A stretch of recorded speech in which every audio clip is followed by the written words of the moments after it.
குருவார குபேர பிரதோஷ தினத்தன்னைக்கு இன்னைக்கு வியாழக்கிழமை வந்தது ரொம்ப ரொம்ப சிறப்பு. போன தடவையும் வந்து பாத்தீங்கன்னா குரு குபேர பிரதோஷமா தான் வந்துச்சு. அது வந்து தேய்பிரையில வந்துச்சு. இன்னைக்கு வந்து வளர்பிறை பிரதோஷம். இன்னைக்கு வந்து நம்ம கோவிலுக்கு போகும்போது முதல்ல நந்தி பகவானை வணங்கிட்டு அதுக்கப்புறம் வந்து சிவபெருமானை போய் நம்ம வந்து தரிசிக்கணும். இன்னைக்கு நான் ரொம்ப எளிமையா வந்து வீட்டுல வந்து பூஜை பண்ணியிருந்தேன். அதே மாதிரி என்னுடைய வேண்டுதலுக்காக நான் வந்து ஊமத்தங்காய் தீபம் வந்து 2 பக்கட்டும் ஏத்தி நடுவுல வந்து பாத்தீங்கன்னா பஞ்சமுக தீபம் ஏத்தி நெய்வேத்தியமா தயிர் சாதம் தான் வந்து வச்சிருந்தேன். இது வந்து பாத்தீங்கன்னா ரொம்ப ரொம்ப எளிமையா இருந்தாலும் மனசுக்கு ரொம்ப ரொம்ப நிறைவா வந்து பூஜை பண்ணியாச்சு. நம்ம வந்து தவற விடாம அந்த நாள்ல நம்ம அந்த சிவபெருமானை நினைச்சு ஒரு விளக்கு ஏத்தினா கூட போதும்.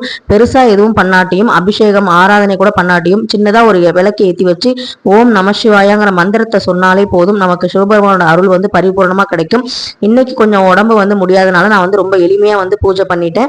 ரொம்ப ரொம்ப அதுவே வந்து எனக்கு மனசுக்கு திருப்தியா இருந்தது. அவருடைய பிரசாதமான விபூதியை வந்து நெத்தியில இட்டாலே வந்து பாத்தீங்கன்னா எல்லா பிணிகளும் ஓடி போயிருங்கிற நம்பிக்கையோட இன்னைக்கு பிரதோஷ தினத்தை சிறப்பா வந்து நான் வந்து பூஜை பண்ணிட்டேன்.